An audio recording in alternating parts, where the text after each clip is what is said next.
व्यवसाय हे लग्नासारखं आहे. व्यवसाय हे वन नाईट स्टँडसारखं नाही आहे. जर तुम्ही व्यावसायिक असाल आणि तुम्ही इगो ठेवून व्यवसाय करायचा विचार करत असाल ना, that is the most expensive mistake that you can ever do.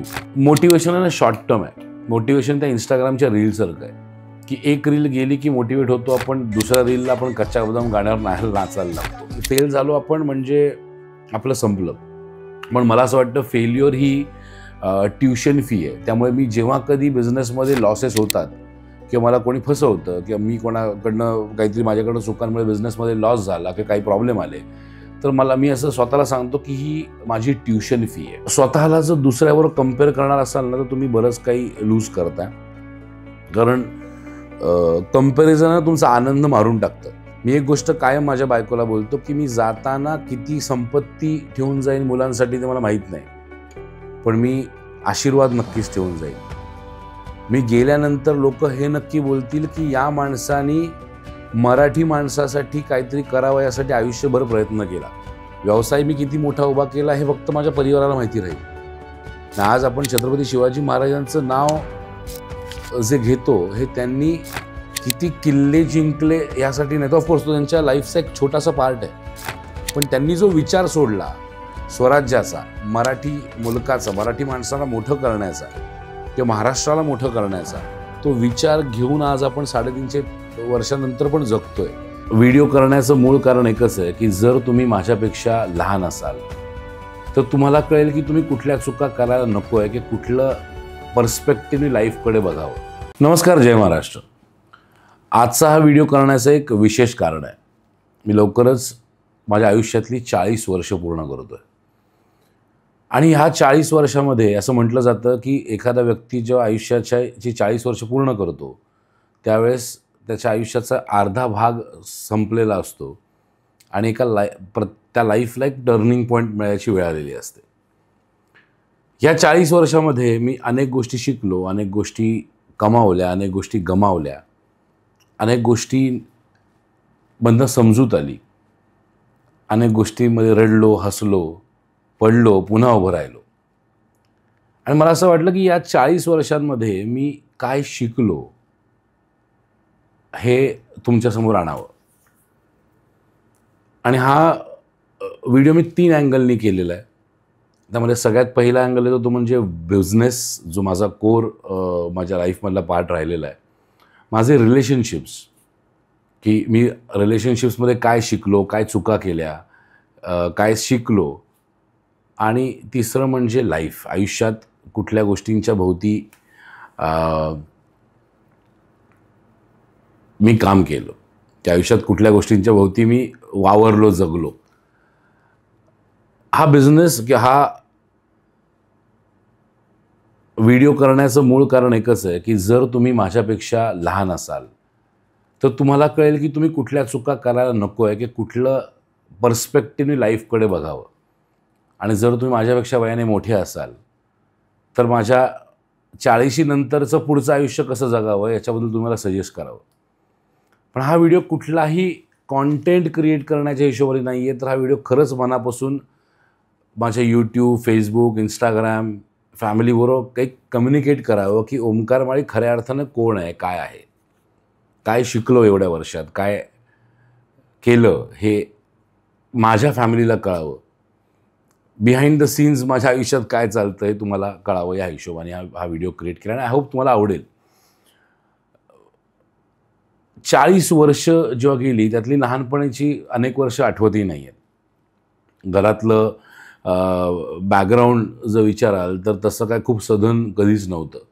पण एक गोष्ट माझी स्वतःची, मी स्वतःपुरता ठरवलेली क्लिअर होती, म्हणजे मला व्यवसायच करायचा आहे. आणि या 40 वर्षांमध्ये मी ज्या गोष्टी शिकलो त्यामध्ये बिझनेस पॉईंट ऑफ व्ह्यूने जर सांगायचं झालं तर बिझनेस करत असताना मला सगळ्यात महत्त्वाची गोष्ट एक कळली, ती म्हणजे बिझनेसचा श्वास किंवा ऑक्सिजन जर खऱ्या अर्थानं काय असेल तर तुमचं प्रॉफिट आहे. जर तुम्ही फक्त बिझनेस टर्नओव्हरच्या भोवती करत असाल ना तर त्यातनं प्रॉफिट्स मिळणार नाही आहेत. तुम्ही जर प्रॉफिटच्या भोवती बिझनेस करत असाल तर टर्नओव्हर आपोआप घडेल. त्यामुळे बिझनेसचा श्वास खऱ्या अर्थानं काय असेल तर तुमचं प्रॉफिट आहे.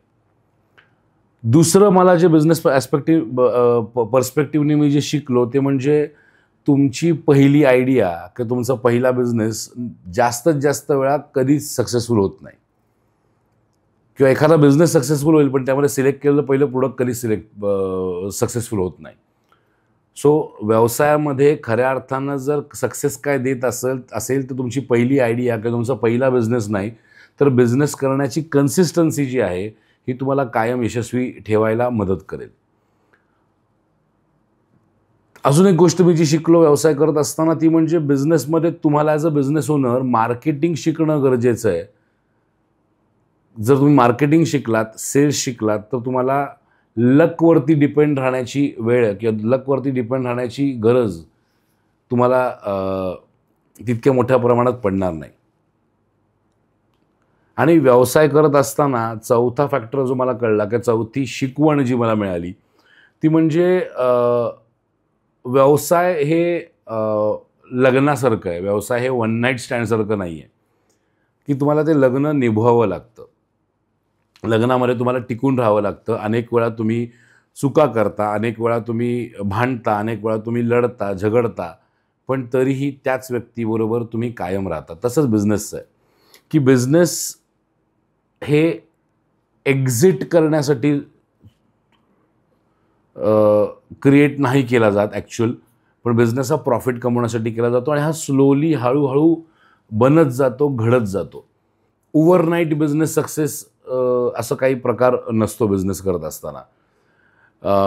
अजून एक सगळ्यात महत्त्वाची गोष्ट मला व्यवसायामध्ये शिकायला मिळाली किंवा मला या 40 वर्षामध्ये बिझनेस करत असताना जे काही वर्ष मी बिझनेस करतोय शिकायला मिळाली ते म्हणजे जे तुम्ही बेस्ट करता ना ते तुम्ही करा आणि जे तुम्हाला बेस्ट नाही करता येत ते डेलिगेट करा.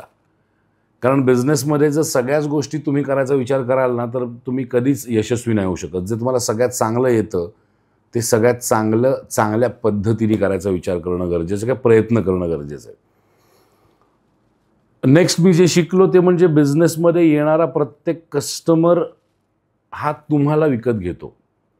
कस्टमर तुमचं प्रोडक्ट किंवा तुमची सर्व्हिस नंतर विकत घेतो. तुम्ही कसे आहात, तुम्ही काय त्याच्यावर वागता, त्याला काय फील करून देता, हे खूप इम्पॉर्टंट आहे. So any businessman always or any customer buys you first before he buys your product or service. त्यामुळे तुम्ही तसं वागा, तसं वागणं गरजेचं आहे, तसं असणं गरजेचं आहे की तुम्ही बिझनेसमध्ये कस्टमर पहिले तुम्हाला बाय करेल आणि तुमचं प्रोडक्ट नंतर बाय करेल. व्यवसायामध्ये अजून एक गोष्ट मी शिकलो ती म्हणजे व्यवसायाच्या शिकवणीसाठी किंवा स्वतःला डेव्हलप करण्यासाठी तुम्ही जर ₹1 टाकलात ना तर त्याची 10x व्हॅल्यू तुम्हाला मिळते. ऑफकोर्स जर तुम्ही शिकून ते अप्लाय केलं तर. व्यवसायामध्ये असं म्हटलं जातं की तुम्ही ₹1 टाकला तर ₹1 झाला पाहिजे, पण त्या ₹1 जर ₹10 करायचे असतील तर सेल्फ डेव्हलपमेंट करणं इम्पॉर्टंट आहे. कारण मी या जर्नीमध्ये जेव्हा काम करायला लागलो ना त्यावेळेस सुरुवातीच्या काळात असं होतं की नाही सोड ना, आपण पैसा कमवायचा आहे. पण जेव्हा मी एक्सटर्नल गोष्टींवरती फोकस न करता इंटरनल गोष्टीवरती फोकस करायला लागलो, सेल्फ डेव्हलपमेंटवरती फोकस करायला लागलो, त्यावेळेस माझी ग्रोथ फास्ट व्हायला लागली. त्यामुळे सेल्फ डेव्हलपमेंट म्हणजे माझे कोच आहेत, माझे ट्रेनर आहेत ब्लेअर सिंगर, ते एक गोष्ट कायम बोलतात की your BD is equal to your PD. म्हणजेच काय तर your business development is equal to your personal development. So personally तुम्ही किती ग्रो कराल, पर्सनली तुम्ही आतून किती सॉर्टेड आहात त्याच्यावर तुमचा बिझनेस ग्रोथ डिपेंड करतं. अजून एक गोष्ट ती म्हणजे इगो व्यवसायामध्ये हा सगळ्यात खर्चिक प्रकार आहे. जर तुम्ही व्यावसायिक असाल आणि तुम्ही इगो ठेवून व्यवसाय करायचा विचार करत असताना that is the most expensive mistake that you can ever do. कुठलाही बिझनेस ओनर इगो ठेवून मोठा नाही होऊ शकत.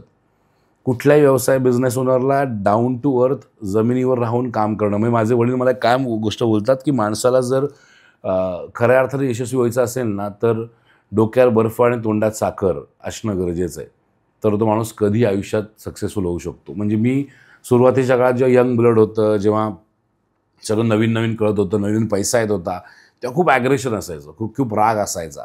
असं पटकन कोणी काय बोललं की रिॲक्ट करायचं. मग ते एम्प्लॉई असतील, एखादा क्लायंट असेल की मी किती हुशार आहे, मी किती शहाणा आहे दाखवण्याचा प्रयत्न असायचा.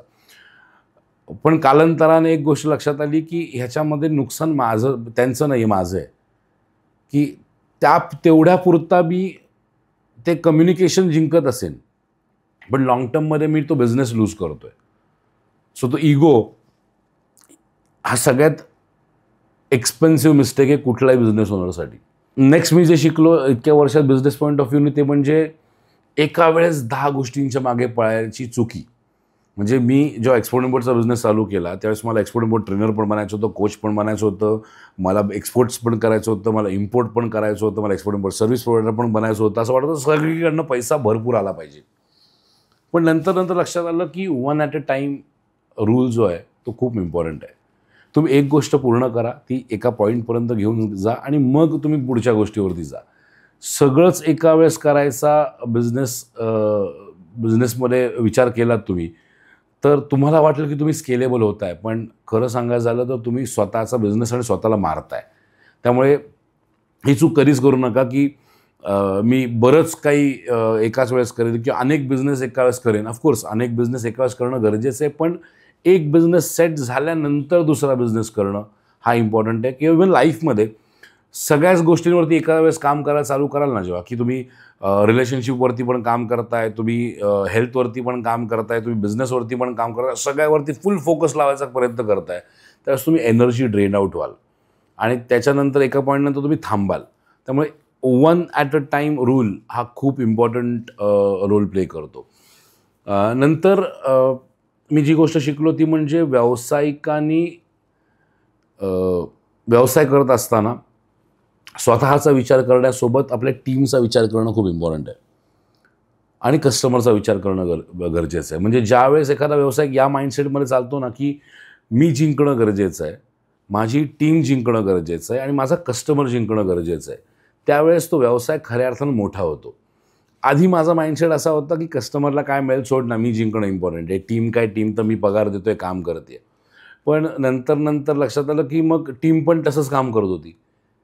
कस्टमर पण मग सुरुवातीला गोड बोलायचा, पेमेंट करायचा आणि नंतर पेमेंटला थकवायचा. सो इथे कोणीच जिंकत नव्हतं. मला वाटत होतं मी जिंकतोय कारण मला माझा पैसा येतोय, पण हळूहळू लक्षात आलं की तो पैसा पण येणं बंद झालं. पण ज्यावेळेस मी या पद्धतीने काम चालू केलं की मी टीमच्या त्यांच्या पर्सनल लाईफमधले जे ॲस्पिरेशन्स आहेत त्याच्यावरती काम करायला सुरुवात केली, त्यावेळेस टीमनी माझ्या पर्सनल ॲस्पिरेशन्सवरती काम करायला सुरुवात केली. ज्यावेळेस मी टीमला हे दाखवलं की आपण एम्प्लॉई आणि एम्प्लॉयरचं नातं नाही आहे, इथे भावा बहिणीचं नातं आहे किंवा इथे एक फॅमिली बॉन्ड आहे. तुम्हाला काय अचीव करायचं आयुष्यात ते सांगा, त्याच्यावरती मी काम करेन, आपण कंपनी मोठी एकत्र ग्रो करू. त्यावेळेस टीम बाय डिफॉल्ट टीम पण ग्रो होत गेली, कंपनी पण ग्रो होत गेली. आणि त्याच्यानंतर जो कस्टमर पॉईंट ऑफ व्ह्यूने मी हा विचार करायला लागलो की कस्टमरला मी कशी बेस्ट सर्व्हिस देईन, कस्टमरला पैशासाठी भांडत न बसता कस्टमरबरोबर त्याला काय अचीव करायचं त्यासाठी काम करेन, त्याला सोल्युशन कसं देता येईल याच्यावर काम करेन. त्यावेळेस लक्षात आलं की win win win formula always wins. जर कधी असं झालं की मी जिंकतोय, माझी टीम हारतीये, माझा कस्टमर हारतोय, तर तो बिझनेस नाही वाढत. किंवा अगदी कस्टमर जिंकतोय, टीम जिंकते पण मी हरतोय, तर तरी पण बिझनेस हारणार आहे. So customer should win, the owner should win and the team should win. हा माइंडसेट मला खूप काही शिकवून गेला आणि त्यातनं माझी ग्रोथ खूप फास्ट व्हायला मदत झाली.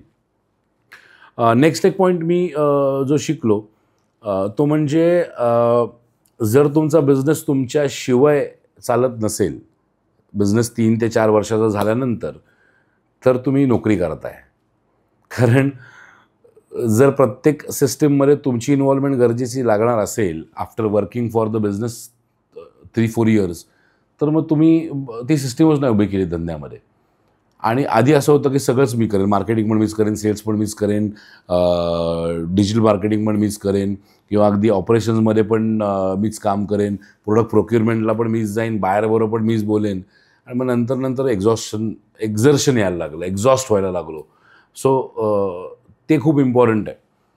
अजून एक फॅक्टर जो बिझनेस पॉईंट ऑफ व्ह्यूनी मला जाणवतो तो म्हणजे जर तुम्ही व्यावसायिक म्हणून, अजून एक गोष्ट मला जी आवर्जून सांगायची बिझनेस पॉईंट ऑफ व्ह्यूनी म्हणून, ती म्हणजे व्यावसायिक म्हणून तुमच्याकडे एक शॉर्ट टर्म गोल असणं गरजेचं आहे, एक मिड टर्म गोल असणं गरजेचं आहे आणि एक लॉंग टर्म गोल असणं गरजेचं आहे.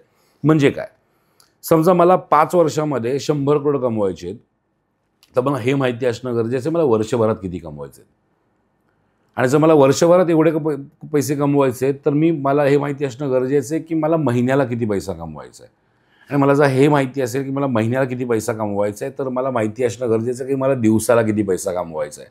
सो हे रिव्हर्स वर्किंग असणं गरजेचं आहे. आणि फक्त पैशाच्या बाबतीत नाही आहे, हे इव्हन कामांच्या बाबतीत आहे. मला जर पुढच्या 5 वर्षामध्ये माझ्या कंपनीचा IPO काढायचं आहे, तर मी पुढच्या 1 वर्षभरात काय करणं गरजेचं आहे हे माहिती असणं गरजेचं आहे. महिन्याभरात काय करणं गरजेचं आहे आणि डेली मी काय करणं गरजेचं आहे हे मला माहिती असणं गरजेचं. हे प्रत्येक ॲस्पेक्टमध्ये बिझनेसच्या काम करतं. आता येतो मी लाईफ साईडला, की आयुष्यामध्ये सक्सेसफुल होण्यासाठी किंवा आयुष्याच्या बाबतीत ज्या 40 गोष्टी मी शिकलो, त्यामध्ये सगळ्यात पहिलं येतं ते म्हणजे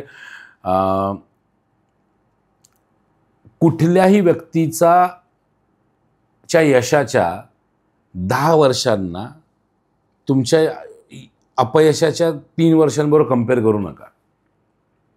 लोक काय करतात मध्ये का जे आत्ता दिसतंय ना त्याच्याबरोबर कंपॅरिझन स्वतःबरोबर करतात. ऑफकोर्स याला कारण इंस्टाग्राम, सोशल मीडिया ही कारणं आहेत. मीही हे करायचो की एखादा व्यक्ती दिसतोय, तो रेंज रोवरमधनं फिरतो, मला वाटतं अरे बापरे यार बघितलं याच्याकडे रेंज रोवर आहे, मी सियाजमधनं फिरतोय. पण मी हा कधी विचार नव्हता केला की तो रेंज रोवरमध्ये फिरतोय, त्याचं वय आहे 45-50, त्यांनी व्यवसाय चालू केला वयाच्या 18व्या वर्षी, तो एवढी वर्ष मेहनत करतोय. हा विचार लोक काही करत नाही की मी नव्हतो करत. पण नंतर जेव्हा लक्षात आलं की प्रत्येकाची जर्नी वेगवेगळी आहे, प्रत्येकाची जर्नी इंडिव्हिज्युअल आहे. एखाद्या व्यक्तीला एखादी गोष्ट अचीव करायला जर 10 वर्ष लागत असतील, तर तीच गोष्ट एखाद्या व्यक्ती 1 वर्षात पण अचीव करू शकतो. सो आपापली इंडिव्हिज्युअल जर्नी त्याच्यावरती फोकस करणं गरजेचं आहे, ना की दुसऱ्याबरोबर कंपेअर करून जगणं. अजून एक लाईफ पॉईंट ऑफ व्ह्यूनी गोष्ट हे केलं ते म्हणजे कधीही डिसिप्लिन मोटिवेशनपेक्षा मोठं आहे. म्हणजे मी स्वतः लोकांना मोटिवेट करतो व्यवसाय करण्यासाठी. मोटिवेशन शॉर्ट टर्म आहे. मोटिवेशन त्या इंस्टाग्रामच्या रीलसारखं आहे की एक रील गेली की मोटिवेट होतो आपण, दुसऱ्या रीलला आपण कच्चा बदाम गाण्यावर नाचायला लागतो. त्यामुळे डिसिप्लिन इज इम्पॉर्टंट. मोटिवेशन गरजेचं आहे तर ऑफकोर्स गरजेचं आहे, पण त्याचा एक रोल शॉर्ट टर्म आहे. त्या मोटिवेशनच्या भरोश्यावर तुम्ही सक्सेसफुल नाही होऊ शकत. सो तुम्हाला एव्हरी सिंगल डे तुम्ही स्वतःला डिसिप्लिन्ड सवयी काय लावताय. आता डिसिप्लिन म्हणजे सकाळी 5 वाजता उठणे हे डिसिप्लिन नाही आहे. सकाळी 5 वाजता उठल्यानंतर तुम्ही काय करताय हे डिसिप्लिन आहे. सो ते डिसिप्लिन असणं इम्पॉर्टंट आहे. मग तुम्हाला मोटिवेशनची गरज लागत नाही. आयुष्याच्या बाबतीत अजून एक गोष्ट सांगायची झाली जे मी या 40 वर्षात शिकतोय किंवा शिकलोय, ते म्हणजे तुम्ही काय कन्झ्युम करताय याच्यावर तुमचं आयुष्य डिपेंडंट आहे. आता कन्झ्युम म्हणजे मी फक्त तुम्ही काय खाताय ह्याभोवती नाही बोलत आहे. तुम्ही काय खाताय, तुम्ही काय पिताय, तुम्ही कुठल्या लोकांबरोबर वावरताय, त्यांच्या कुठल्या गप्पा ऐकताय, तुम्ही सोशल मीडियावरती कॉन्टेंट काय कन्झ्युम करताय. म्हणजे मी जर फक्त त्या मारामारीवाल्या गँग्स ऑफ वासेपूरसारख्या जर सिरीज आणि मूवीज बघत असेल, तर माझ्या डोक्यामध्ये कंटेंट तसाच क्रिएट होणार आहे, माझे विचार तसेच क्रिएट होणार आहे. मी जर खात असताना, जेवत असताना फक्त जंक फूड रोज खाणार असेल, तर माझे विचार पण जंकच होणार आहेत. मी वावरत असताना जर अपयशी लोकांबरोबरच वावरणार असेल, यशस्वी थॉट्सवरती विचार करत नसेल किंवा जी लोक फक्त टॉक्सिक आहेत त्यांच्याबरोबरच वावरणार असेल, तर माझा माइंडसेट पण टॉक्सिक होणार आहे. आणि आयुष्यामध्ये माइंडसेटचा मेजर रोल आहे कुठली गोष्ट आयुष्यात अचीव करण्यासाठी. त्यानंतर सकाळी लवकर उठणं. आता सकाळी लवकर उठणं म्हणजे 4ला उठणं, 5ला उठणं असं नाही म्हणत आहे मी, पण एका फिक्स टाईमला उठणं. अनेक लोक मी बघतो की त्यांचं ना उठण्याची वेळ नसते किंवा झोपण्याची वेळ नसते. माझी कामाच्या याच्यामुळे झोपण्याची वेळ तशी नाही आहे फिक्स, पण उठण्याची वेळ फिक्स आहे. मी काय अगदी सकाळी 4-5ला उठत नाही, मी 7:30-8ला उठतो. पण ते 7:30-8ला उठणं जितकं कन्सिस्टंट होत जाईल ना, तितकं तुम्ही डिसिप्लिन होत जाता. आणि कधीही लोक तुमच्या टॅलेंटपेक्षा तुमच्या डिसिप्लिनला उभे करतात. हे मी इतक्या वर्षात शिकलो आहे. त्यानंतर एक गोष्ट मी खूप महत्त्वाची शिकलो. तुम्ही लोकांना असं वाटतं की फेल झालं, किंवा मलाही वाटायचं की फेल झालो आपण म्हणजे आपलं संपलं. पण मला असं वाटतं फेल्युअर ही ट्युशन फी आहे. त्यामुळे मी जेव्हा कधी बिझनेसमध्ये लॉसेस होतात किंवा मला कोणी फसवतं किंवा मी कोणाकडनं काहीतरी माझ्याकडनं चुकांमुळे बिझनेसमध्ये लॉस झाला किंवा काही प्रॉब्लेम आले, तर मी असं स्वतःला सांगतो की ही माझी ट्युशन फी आहे एखादी गोष्ट शिकण्याची. कारण प्रत्येक फेल्युअर ही कुठली ना कुठली तरी गोष्ट शिकवतं आणि ती शिकण्यासाठीची भरलेली ट्युशन फी म्हणजे माझं फेल्युअर किंवा माझा लॉस हे मी समजलो आयुष्याच्या बाबतीत. त्यानंतर एक महत्त्वाची गोष्ट मी शिकलो ती म्हणजे जर तुम्ही तुमचे इमोशन्स मॅनेज करू शकत नसाल ना, तर तुम्ही लाईफ मॅनेजमेंट नाही करू शकत. आपला येणार राग, आपल्याला येणारं एखाद्या बाबतीतली ईर्ष्या, आपल्याला एखाद्याच्या बाबतीत वाटणारी जेलसी, आपल्याला एखाद्याच्या बाबतीत वाटणारं प्रेम, हे सगळं कुठे ना कुठेतरी नमक स्वादानुसार असणं इम्पॉर्टंट आहे.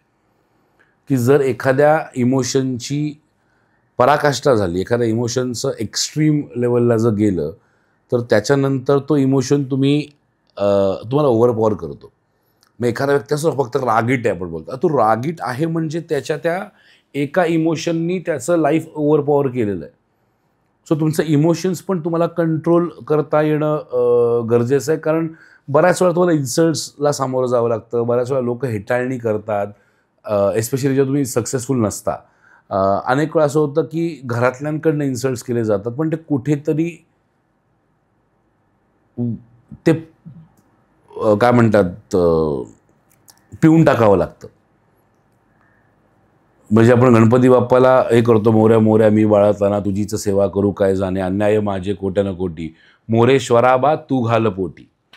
सो ते इन्सल्ट्स, अपमान, लोकांनी केलेली हेटाळणी, आलेला राग हे कुठेतरी तू घाल पोटी करणं गरजेचं आहे. स्वतःला सांगणं ते खूप गरजेचं आहे. त्यानंतर एक गोष्ट मला समजली ती म्हणजे सिम्प्लिसिटी म्हणजे गरिबी नाही. मला ते आधी होतं की मोठ्या मोठ्या गाड्या असायला पाहिजेत, लाईफस्टाईल एकदम ते आहे ना इटली दी मेड, फ्लॅट चिगार, तसं life I am a XYZ Millionaire ते होतं माझं. आधी होतं, आताही काही प्रमाणात आहे. पण आता हळूहळू जसं वय पुढे जातं आहे तसं लक्षात येतं आहे की जितकं सिम्पल राहू तितकं जास्त ग्रोथ पॉसिबल आहे. कारण त्याच्यानंतर ना हारण्याची भीती राहत नाही. की समजा मला म्हणजे आजही मी मर्सिडीजमधनं किंवा MG हेक्टरमधनं, MG ग्लॉस्टरमधनं फिरतो किंवा 4-5 BHKच्या फ्लॅटमध्ये राहतो, बंगला असावा, ब्रँडेड वॉचेस असावे, आजही वाटतं मला.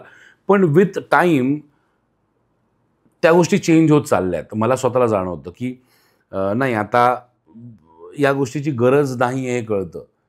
उगाचच अनेक वेळा असं होतं की आहे पैसा म्हणून विकत घेतली गोष्ट, तर थिंग्स चेंज. तुम्हाला त्या गोष्टीची जाणीव होत जाते, जी मला आता होत चालली असं मला वाटतं की फक्त लॅविश लाईफ जगणं म्हणजे श्रीमंती नाही आहे. तर खरी श्रीमंती सिम्प्लिसिटीमध्ये आहे. आणि खऱ्या अर्थानं सिम्प्लिसिटी ही फ्रीडम आहे. नेक्स्ट गोष्ट मला जी कळली ती म्हणजे पैसा तुम्हाला ॲम्प्लिफाय करतो. पैसा तुम्हाला वाढण्याला, असं म्हटलं की पैसा पैशाला खेचतो, ते खरं आहे.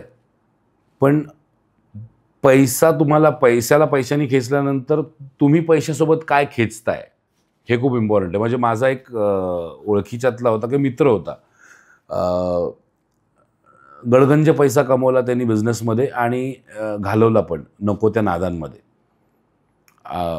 तेव्हा मला लक्षात आलं की यार, आपण पैशाचा वापर काय करतो हे खूप इम्पॉर्टंट आहे. पैसा कमवतो हे इम्पॉर्टंट आहे, पण पैशाचा वापर कुठे, कधी, कशासाठी होतोय, कुठल्या कारणासाठी होतोय. कारण लक्ष्मी चंचल आहे. आज आहे, उद्या नसेल, परवा कदाचित जास्त असेल. पण असलेला पैसा, त्याचा रिस्पेक्ट करणं, त्याला वाढवण्यासाठी काय करता येईल याचा विचार करणं हे खूप इम्पॉर्टंट आहे. कदाचित हा व्हिडिओ थोडासा मोठा होईल, कदाचित तुम्हाला वाटेल खूप व्हिडिओ मोठा होतोय, पण 40 वर्षाचं आयुष्य, 40 वर्षाच्या आयुष्यातल्या गोष्टी शिकलो त्या सांगणं गरजेचं आहे. त्यामुळे व्हिडिओ मोठा होईल. आणि खरं सांगायचं झालं तर इथे मी कुठल्याही वेळेचं लिमिट न ठेवता तुमच्यावर गप्पा मारावा ह्या पॉईंट ऑफ व्ह्यूनी हा व्हिडिओ क्रिएट करतोय. त्यानंतर एक गोष्ट सगळ्यात महत्त्वाची मला कळली, सगळ्यांसाठी अवेलेबल नका हो. घरातले, नातेवाईक, अगदी मित्रपरिवार, तुम्ही त्यांच्यासाठी अवेलेबल होता. तुम्हाला असं वाटतं का? कारण ती आपली माणसं, आपण त्यांच्यासाठी अवेलेबल होतो. अवेलेबल होणं गरजेचं आहे. पण जेव्हा तुम्ही पटकन अवेलेबल होता ना, सारखं त्यावेळेस तुम्हाला ग्रांटेड धरलं जातं. अनेक लोक बोलतील की असं कसं नातेवाईकांसाठी उभं राहायचं नाही का, किंवा मित्रांसाठी उभं राहायचं ना. ऑफकोर्स त्यांच्या वेळेला, वाईट वेळेला कोणी उभं नाही राहिलं तरी चालेल, तुम्ही पहिलं उभं राहणं गरजेचं आहे. पण चांगल्या वेळेला सारखं उभं राहिलात ना, तर तुमची किंमत नाही राहत. त्यामुळे मला असं वाटतं की प्रत्येकासाठी प्रत्येक वेळेस अवेलेबल राहणं गरजेचं नाही आहे.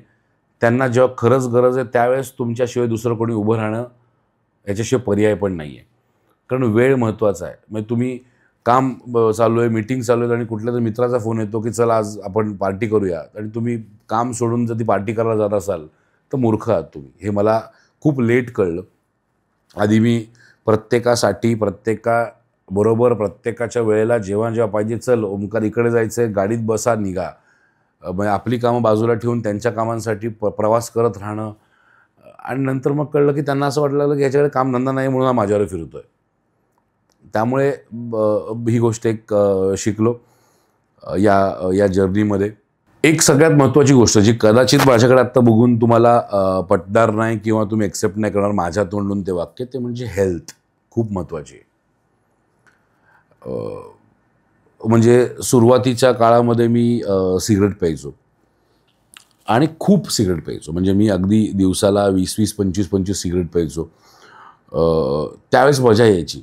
म्हणजे घरातले सगळे सांगा, बायको, आई, वडील सगळेजण ओरडायचे, भांडायचे. पण मग त्यावेळेस चल ना, मला काय होणार आहे. त्या सवयी खूप मॅटर करतात पुढे जाऊन. म्हणजे त्या 12व्या वर्षी, 15व्या वर्षी, 16व्या वर्षी लागल्या सवयी आता 40शीत येऊन त्रास देत आहेत. अनेक सवयी अशा असतात की ज्या सुटत नाहीत. किंवा जंक फूड खाणं. म्हणजे मी माझ्या हेल्थकडे सगळ्यात जास्त दुर्लक्ष मी माझ्या आयुष्यात कुठल्या गोष्टीकडे केलं तर हेल्थकडे केलं होतं. आणि करता वय अगदी वजन अगदी 160-165 पर्यंत गेलं होतं. आणि मग त्यावेळेस लक्षात आलं की हे आपल्या कामाला पण अफेक्ट करत आहे. ज्या गोष्टीवर आपण सगळ्यात जास्त प्रेम करतो, आपलं काम, आपलं आई वडील, आपली मुलं, त्यांच्याबरोबरच्या आपल्या वेळेवरती पण अफेक्ट करत होतं. आणि मग नंतर ठरवलं की बाबा आता वेट लॉस करणं की हेल्दी लाईफ जगणं गरजेचं आहे. त्यावेळेस जसे चेंजेस आणायला लागलो तसं लक्षात आलं तर बाकीचे लाईफचे पॅरामीटर्स पण इम्पॉर्टंट आहेत. त्यामुळे तुमच्या लाईफचा जो मेन पिरामिड आहे, त्या पिरामिडचा जो बेस आहे ना, तो तुमची हेल्थ आहे. हेल्थमध्ये कॉम्प्रोमाइज करू नका. कारण सरसलामत तो पगडी 50. आज तुमच्याकडे सगळं साम्राज्य असेल आणि उद्या जर ते साम्राज्य एन्जॉय करायला होती तुम्ही उठला नाहीत तर त्या साम्राज्याचा काहीच उपयोग नाही आहे. त्याचा उपयोग मुलांसाठी होईल किंवा बायकोसाठी होईल किंवा इतर कोणासाठी होईल, पण तुम्हाला होणार नाही आहे. सो त्यातनं काहीच फायदा नाही आहे. ते अजून एक गोष्ट शिकायला मिळाली ती म्हणजे तुम्ही ज्या व्यक्तीबरोबर लग्न करता ती व्यक्ती तुमच्या आयुष्यातले पुढचे 80% हॅपीनेस, सक्सेस आणि सगळ्या गोष्टी कंट्रोल करते. ज्या व्यक्तीबरोबर तुमचं लग्न झालं आहे त्या व्यक्तीवरती तुमचा आनंद, तुमचं आयुष्य, तुमचं यश डिपेंडंट आहे. त्यामुळे लाईफ पार्टनर चूज करणं हा तुमच्या लाईफमधला सगळ्यात इम्पॉर्टंट डिसिजन आहे. त्यामध्ये कॉम्प्रोमाइज करू नका, त्यामध्ये हायगाई करू नका. जर त्यामध्ये चुका झाल्या तर मेंटल स्टेबिलिटीची काशी होते. आणि जर ती मेंटल स्टेबिलिटीची काशी झाली तर तुमच्या बिझनेस स्टेबिलिटीची काशी होणार आहे. तुमच्या बिझनेस स्टेबिलिटीची काशी झाली तुमच्या हेल्थची वाट लागणार आहे. तुमच्या हेल्थची वाट लागली तर तुमच्या आयुष्याची वाट लागणार आहे. So it's a cycle, it's a circle, it's a vicious circle. So तुमचा बिझनेस पार्टनर हा खूप मेजर रोल प्ले करतो तुमच्या प्रत्येक सक्सेसमध्ये. फॉर्च्युनेटली माझ्या बिझनेस पार्टनरनी मला वेळेला ठोकून, बजावून, शिव्या घालून मला एका योग्य प्लॅटफॉर्मवर आणण्याचा प्रयत्न केला. आणि I am sure she is also happy and की तिने जे केलं त्यामध्ये ती सक्सेसफुल झाली, कारण तिला हवं होतं मी सक्सेसफुल होणं आणि ते मी होऊ शकलो. एक महत्त्वाची गोष्ट आहे ती म्हणजे तुम्हाला नाही बोलता येणं गरजेचं आहे. आपण जर प्रत्येक वेळेस प्रत्येक गोष्टीला हो बोललो ना, तर आपलं महत्त्व नाही राहत. आणि ते हो फक्त ते नाही फक्त तोंडावर बोलायचं म्हणून नाही बोललो आणि नंतर समोरच्याने कन्व्हिन्स केलं आणि हो बोललो, असं नाही. तुम्ही अतिशय प्रेमाने तुमच्या एथिक्सबरोबर जर एखादी गोष्ट मॅच करत नसेल, तर तुम्ही नाही बोलण्यामध्ये काहीच चूक नाही आहे. अजून एक गोष्ट महत्त्वाची मला जाणवली एवढ्या वर्षामध्ये, ती म्हणजे ग्रॅटिट्यूड. तुम्हाला जे मिळतंय याच्याबद्दल तुम्ही जर थँकफुल नसाल, तुम्ही आभार व्यक्त करत नसाल, तर तुम्ही बरंच काही लूज करताय. कारण you should be thankful for anything you that you get. म्हणजे आपण सगळ्यात पहिले तर या गोष्टीचे आभारी असणं गरजेचं आहे की आपण सकाळी उठलोय. अनेक लोक आहेत ज्याचं त्यांनी दिवसच नाही पाहिलाय. तुम्ही प्यायला तुम्हाला चांगलं पाणी मिळतंय, you should be thankful for that. किंवा तुम्हाला यश मिळतंय किंवा या तुमच्या यशाच्या जर्नीमध्ये जी लोकं तुम्हाला हेल्प करतायत, तर तुम्ही यशस्वी व्हाल किंवा नाही व्हाल हे तुमचं पुढचं नशीब आहे. पण त्या जर्नीमध्ये कोणीतरी तुम्हाला हेल्प करतंय, त्या व्यक्तीबद्दल आभार मानणं खूप गरजेचं आहे. कारण ते जर आभार तुम्ही नाही मानले तर तुमची ग्रोथ थांबेल कुठेतरी. कारण जी व्यक्ती ग्रॅटिट्यूड मेंटेन करते ना कायम, ती व्यक्ती कायमच एका यशस्वी रोडमॅपकडे पुढे जात असते. अजून एक गोष्ट खूप महत्त्वाची आहे ती म्हणजे तुमचा सगळ्यात मोठा शत्रू किंवा सगळ्यात मोठा मित्र किंवा तुमचं सगळ्यात मोठं बॅटल जे होतं ना, तेच असतं जे तुमच्या स्वतःबरोबर चालतं. तुमच्या डोक्यात काय चाललंय हे खूप इम्पॉर्टंट आहे. तुमच्या बुद्धीमध्ये काय चाललंय हे खूप इम्पॉर्टंट आहे. की तुम्ही जर स्वतःबरोबर विचार करताना स्वतःचं सेल्फ कम्युनिकेशन काय आहे, सेल्फ टॉक काय आहे, हा खूप इम्पॉर्टंट फॅक्टर आहे. तुम्ही जरी बाहेरच्या जगामध्ये अपयशी असाल, पण तुम्ही स्वतःला सांगत असताना हे सांगत असाल की मी यशस्वी आहे आणि त्या पद्धतीने स्वतःला सेल्फ मोटिवेट करत असाल, तर तुम्ही यशस्वी होणारच आहात. आणि अशी अनेक सेलिब्रिटीजनी उदाहरणं पण दिलीत की मी स्वतःला सांगताना सांगतो की मी यशस्वी आहे. किंवा शाहरुख खानचे एक मी रील बघितली होती, व्हिडिओ बघितला होता की ज्यात शाहरुख खाननी म्हटलं होतं की सकाळी उठल्यानंतर मी स्वतःला बोलतो I am the best. Shahrukh Khan तसं म्हणणं की I may not be the best actor, I may not be the best performer, but I know I am the best. हा सेल्फ टॉक झाला. ह्याला ॲरोगन्स नाही. म्हणजे बऱ्याच लोक या गोष्टीला ॲरोगन्समध्ये कन्सिडर करतात, पण ॲरोगन्स नाही, हा सेल्फ टॉक आहे. स्वतःला तुम्ही स्वतः बरोबरचं कम्युनिकेशन काय आहे तुमचं, हे खूप इम्पॉर्टंट रोल प्ले करतं. एक गोष्ट आयुष्यात प्रत्येकाला मला असं वाटतं, सांगावीशी वाटते की तुम्ही स्वतःला जर दुसऱ्याबरोबर कंपेअर करणार असाल ना, तर तुम्ही बरंच काही लूज करताय. कारण कंपॅरिझन तुमचा आनंद मारून टाकतं. बऱ्याच वेळा लोक त्याच्याकडे हे आहे माझ्याकडे नाही आहे, त्याला हे मिळालं आहे माझ्याकडे नाही आहे, त्याला अशी बायको मिळाली माझी बायको तशी नाही आहे, त्याची मुलं अशी चांगली आहेत माझी मुलं ते करत नाहीत. ह्या ज्या दरिद्री माइंडसेटमध्ये लोक काम करतात ना, हे लोक तो माइंडसेट तुमचं आयुष्य संपवत चाललं आहे. हे मला पण खूप नंतर कळालं की मी स्वतःला अनेकांबरोबर कंपेअर करायचो, पण नंतर लक्षात आलं की देवाने एकच डॉक्टर ओमकार हरिमळी बनवला आहे. त्यामुळे मी वेगळा आहे, तो वेगळा आहे, त्याची जर्नी वेगळी, माझी जर्नी वेगळी आहे. अजून एक गोष्ट माझ्या मते, ही 30वी गोष्ट जी मी आयुष्याच्या बाबतीत शिकलो, ती म्हणजे लेगसी खूप मॅटर करते लक्झरीपेक्षा. तुम्ही जाताना काय ठेवून जाताय हे महत्त्वाचं आहे. आणि ते काय ठेवून जाताय म्हणजे किती गाड्या, किती प्रॉपर्टी नाही, तुम्ही काय विचार ठेवून जाताय. मी एक गोष्ट कायम माझ्या बायकोला बोलतो की मी जाताना किती संपत्ती ठेवून जाईन मुलांसाठी ते मला माहीत नाही, पण मी आशीर्वाद नक्कीच ठेवून जाईन. मी गेल्यानंतर लोक हे नक्की बोलतील की या माणसाने मराठी माणसासाठी काहीतरी करावं यासाठी आयुष्यभर प्रयत्न केला. व्यवसाय मी किती मोठा उभा केला हे फक्त माझ्या परिवाराला माहिती राहील. आज आपण छत्रपती शिवाजी महाराजांचं नाव जे घेतो हे त्यांनी किती किल्ले जिंकले यासाठी नाही, तर ऑफकोर्स तो त्यांच्या लाईफचा एक छोटासा पार्ट आहे. पण त्यांनी जो विचार सोडला स्वराज्याचा, मराठी मुलकाचा, मराठी माणसाला मोठं करण्याचा किंवा महाराष्ट्राला मोठं करण्याचा, तो विचार घेऊन आज आपण 350 वर्षानंतर पण जगतोय. त्यामुळे तुम्ही विचार काय ठेवून जाताना तो महत्त्वाचा आहे. प्रॉपर्टी किती ठेवून जाताय ही महत्त्वाची अजिबात नाही आहे.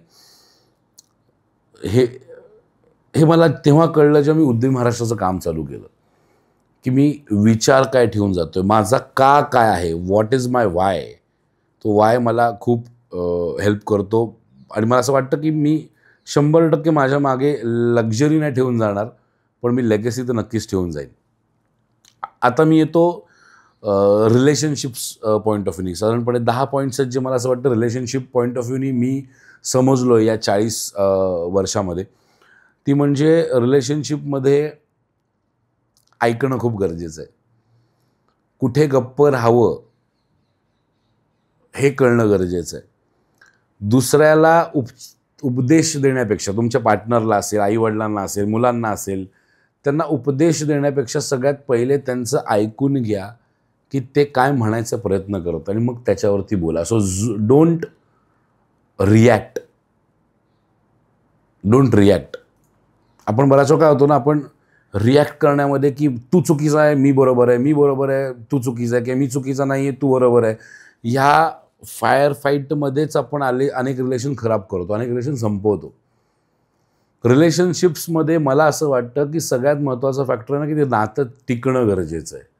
आणि ते टिकवण्यासाठी जे गरजेचं लागेल, मग ते कोणाबरोबरचं असेल, तुमच्या बायकोबरोबरचं असेल, आईवडिलांबरोबरचं असेल, मुलांबरोबरचं असेल, ते नातं टिकवणं खूप गरजेचं आहे. अजून एक गोष्ट मला रिलेशनशिप पॉईंट ऑफ व्ह्यूनी कळली, ती म्हणजे किती काही झालं ना तरी तुमचं स्पाऊस, तुमची बायको किंवा नवरा हे खूप इम्पॉर्टंट आहेत. इतरांमुळे त्यांच्याबरोबरचे रिलेशन स्पॉईल करू नका. हां, तुम्हाला एखाद्या व्यक्ती, समजा आता बऱ्याच वेळा असं होतं फॅमिलीजमध्ये, प्रत्येकाच्या घरात असतं की आईचं आणि बायकोचं पटत नाही. काही काळ माझ्याही घरात हा प्रकार होता. त्यावेळेस मी डिफेन्सिव्ह जायचो. माझ्या पत्नीने जर मला कधी काय सांगितलं की असं असं झालं, तर मी डिफेन्सिव्ह जायचो की असं कसं तुला कळलं नाही, असं कसं तू बोलू शकते, किंवा आईने सांगितलं तर तिला पण तसंच उत्तर द्यायचा प्रयत्न करायचो. पण नंतर लक्षात आलं की प्रत्येकाचा इंडिव्हिज्युअल पर्स्पेक्टिव्ह आहे. 2 वेगवेगळी माणसं आहेत आणि त्या माणसांचा प्रत्येकाचा इंडिव्हिज्युअल विचार आहे. त्या विचारांचा रिस्पेक्ट तुम्ही जर करत नसाल, बघा, विचारांचा रिस्पेक्ट करणं म्हणजे एकासाठी दुसऱ्यावरला बरोबर भांडण करणं नाही होत. ते विचारांचा रिस्पेक्ट करणं म्हणजे एखादी व्यक्ती दुसऱ्या व्यक्तीबद्दल काय बोलते आणि ते का बोलते हे समजून घेणं गरजेचं आहे. म्हणून ऐकणं, जास्त ऐकणं गरजेचं आहे सल्लासुचन देण्यापेक्षा. रिलेशनशिपमध्ये अजून एक फॅक्टर येतो, तो म्हणजे ज्या लोकांनी तुम्ही काही नव्हतात तेव्हा तुम्हाला हेल्प केली की तुमच्या सोबतीला उभे राहिले, त्यांना कधीच सोडू नका. Come what may. उद्या तुम्ही बदलाल, ती व्यक्ती बदलेल, ती माणसं चेंज होतील किंवा कदाचित तुम्ही चेंज व्हाल किंवा सिच्युएशन्स चेंज होतील, पण त्या लोकांबरोबरची नाती तोडू नका जे लोक तुमच्या वाईट काळात उभे होते. कारण जर एखादी व्यक्ती तुमच्या वाईट काळात तुमच्या बरोबर उभी राहिलेली, that means that person believed in you, not in your success. आणि जर अशी व्यक्ती आपण गमावत असू तर आपण आयुष्यात कधीच काही मिळवण्याच्या लायकीचे नाही आहोत. त्यामुळे ती नाती खूप इम्पॉर्टंट आहेत, जी काही नसताना तुमच्या सोबतीला कायम होती. नात्यामध्ये अजून एक गोष्ट मी जी शिकलो ती म्हणजे, बऱ्याच वेळा असं होतं माझं आणि माझी पत्नीमध्ये कधी वाद झाले की एखादी गोष्ट नाही पटली तरी पटकन लोकांसमोर रिॲक्ट करायचो. पण नंतर माझे मेंटॉर आहेत, त्यांनी मला एक गोष्ट सांगितली की ओमकार, कायम लोकांसमोर प्रेस कर आणि जर काय कंप्लेंट असेल ना तर ती एकटं असताना कर. आणि हे फॅमिलीमधल्या कुठल्याही रिलेशनशिपला लागू होतं.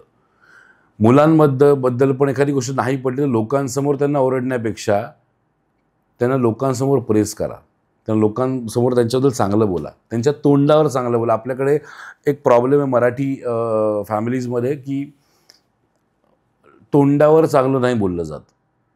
की मला एखाद्या व्यक्तीची चांगली गोष्ट जाणवली किंवा वाटली तर मी तोंडावर नाही त्याला सांगत, मी त्याच्या मागे बोलतो. का? माझं कायम उलटं मत आहे की मागे वाईट बोलण्यापेक्षा वाईट पण तोंडावर बोलणं जाणं गरजेचं आहे आणि चांगलं पण तोंडावर बोलणं गरजेचं आहे. पण वाईट जर तोंडावर बोलायचं असेल तर ते एकांतात बोलणं गरजेचं आहे आणि चांगलं जर तोंडावर बोलणं गरजेचं तर ते लोकांमध्ये बोलणं गरजेचं आहे. You need to appreciate in front of everyone. Of course हा ग्रॅटिट्यूडचा पण एक भाग आहे.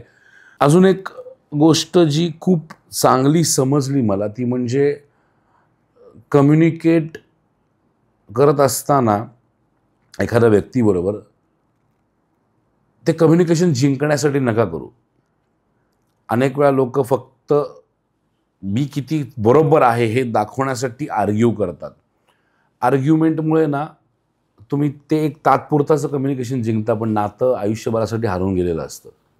माझ्या बाबतीत अशी अनेक नाती झालेली आहेत की मी ती नाती तेवढ्यापुरता ते कम्युनिकेशन मी जिंकलो पण नंतर ती नाती दुरावली आणि नंतर मग असं वाटलं की नाही मी ते नातं गमावलं फक्त एक आर्ग्युमेंट जिंकण्यासाठी.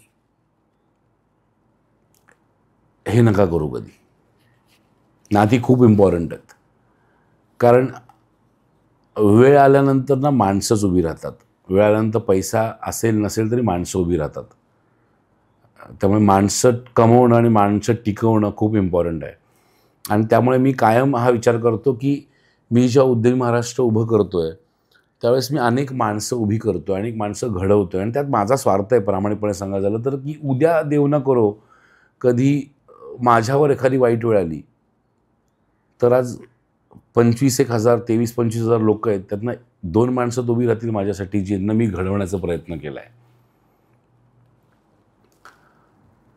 आणि एक गोष्ट मी खूप उशिराने समजलो ती म्हणजे आईवडिलांना गिफ्ट्सपेक्षा ना तुमचा वेळ गरजेचा आहे. सो आपण मुलं म्हणून मी खूप बिझी आहे आपण बायकोला वेळ देतो, मुलांना वेळ देतो, पण आईवडिलांना तसा कम्पॅरेटिव्हली वेळ आपण कमी देतो. तो वेळ देणं खूप गरजेचं आहे. आणि अगदी मुलांच्या बाबतीत पण सांगायचं झालं तर मुलांना श्रीमंत बाप नको असतो, मुलांना वेळ देणारा बाप हवा असतो. मुलांना तो बाप हवा असतो की जो त्यांच्या सोबत आहे. नाहीतर भरपूर पैसा दिला आणि वेळ नाही दिला तरी प्रॉब्लेम असतो आणि भरपूर वेळ दिला आणि पैसा नाही दिला तरी प्रॉब्लेम असतो. सो ते बॅलन्स साधणं पण गरजेचं आहे की तुम्ही फक्त पैसा देताय मुलांना, फक्त त्यांना लक्झरी देताय पण वेळ देत नाही आहात. You are losing out on your kid. आणि तुम्ही वेळ भरपूर देताय आणि त्यांच्या वेळेला त्यांना जे करिअर चालू करता पैसा नाही देणार आहात तर ते पण चुकीचं आहे. सो पैसा आणि वेळ या दोन्हीचं कॉम्बिनेशन साधणं कुठल्याही नात्यामध्ये आई वडील बायको मुलं सगळ्या नात्यामध्ये खूप गरजेचं आहे. ते बॅलन्स साधत राहणं आणि माफ करणं ह्याला पर्याय नाही आहे. नाती आहेत तर तुम्ही हर्ट होणार आहात, नाती आहेत तर तुम्ही दुखावले जाणार आहात. माफ करून पुढे निघून जाणार. लक्षात ठेवा तुम्ही जेवढा तुमचा रॅम अडवून ठेवाल ना, जेवढे GB तुम्ही अडकून ठेवाल ना निगेटिव्ह गोष्टींमध्ये तेवढं तुम्ही तुमचं ग्रोथ हॅम्पर करताय. सो सोडून द्यायला शिका. काही फरक नाही पडत. मी अनेक वर्ष मला असं आठवते की मला खूप पटकन विसरता येतं. मी भांडणं पण पटकन विसरतो, आनंद पण पटकन विसरतो आणि त्यामुळे मला असं वाटतं व्हॉट नेक्स्ट, पुढे काय. भांडणांमध्ये अडकून नेगेटिव्हिटीजमध्ये अडकून कोणतरी काहीतरी वाईट बोललं याच्यामध्ये अडकून त्रास होतो का? तो ऑफकोर्स होतो. पण ते अडकून राहून मी स्वतःला त्रास करून घेणार आहे ना. सो मूव्ह ऑन करणं इम्पॉर्टंट आहे. माफ करणं गरजेचं आहे. ती व्यक्ती तुमच्यावर काय वागली हे विसरा. ती व्यक्ती तुमच्यावर जे वागली त्याच्यानंतर तुम्हाला जे फील झालं ना ते विसरू नका. पण त्यातून पण त्यांच्याबद्दलचा रिस्पेक्ट आणि त्यांच्याबद्दलचं ते नातं हे मेंटेन ठेवून त्यांना दाखवून देणं गरजेचं आहे की बाबा मी हर्ट झालो होतो but that does not matter or that does not hamper the relationship. हे खूप एक तारेवरची कसरत आहे पण ती करावी लागते. अजून एक गोष्ट आहे ती म्हणजे मोठे व्यक्ती, घरातले जे एल्डर्स आहेत किंवा जे आई वडील असतील, आजी आजोबा असतील, सासू सासरे असतील, त्यांना रिस्पेक्ट करणं गरजेचं आहे. पण जर ते एखादी गोष्ट चुकले तर त्यांना ते त्यांच्या पद्धतीने त्यांच्या वयाला येऊन समजवणं पण गरजेचं आहे. मी ही चूक कायम करायचो, की आई-वडिलांनी एखादी गोष्ट सांगितली, ती पटली नाही तर ती मी करत राहायचो. पण नंतर मला लक्षात त्याचा त्रास मला होतोय. सो नंतर मी त्यांना समजावायला लागलो, की हे मला नाही पटत आहे आणि याचं कारण आहे. मला नाही पटत आहे फक्त सांगून तो कम्युनिकेशन मी बंद नाही करायला, पण त्याला कारणं द्यायला लागलो आणि त्यातनं मला लक्षात आलं, की रिलेशनशिप अजून डेव्हलप होत चाललंय. आणि या सगळ्या जर्नीमध्ये एक व्यक्ती महत्त्वाची असते तुमच्या लाईफमध्ये. मी मगाशी पण बोललो आणि परत तेच बोलतोय, ते म्हणजे तुमची स्पाऊस. ज्या व्यक्तीबरोबर मुलं येतील जातील. मुलं कदाचित आज तुमच्याबरोबर असतील, उद्या शिक्षणासाठी बाहेर निघून जातील. आई-वडिलांनी त्यांचा रोल प्ले करून कदाचित आज काही वर्षानंतर आई-वडील हयात नसतील. जी व्यक्ती तुम्ही मरेपर्यंत कदाचित तुमच्याबरोबर असेल, ती म्हणजे तुमची बायको किंवा तुमचा नवरा.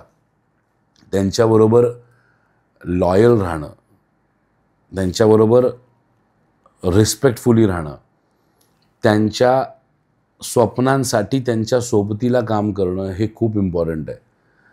आणि त्यांना तुमच्या सोबत ठेवणं. बऱ्याच वेळा असं होतं की लोक अपयशात बायकोनी साथ दिलेली असते, पण यशस्वी झाल्यानंतर तिला विसरतात, तिच्याबद्दल ग्रॅटिट्यूड मेंटेन नाही करत.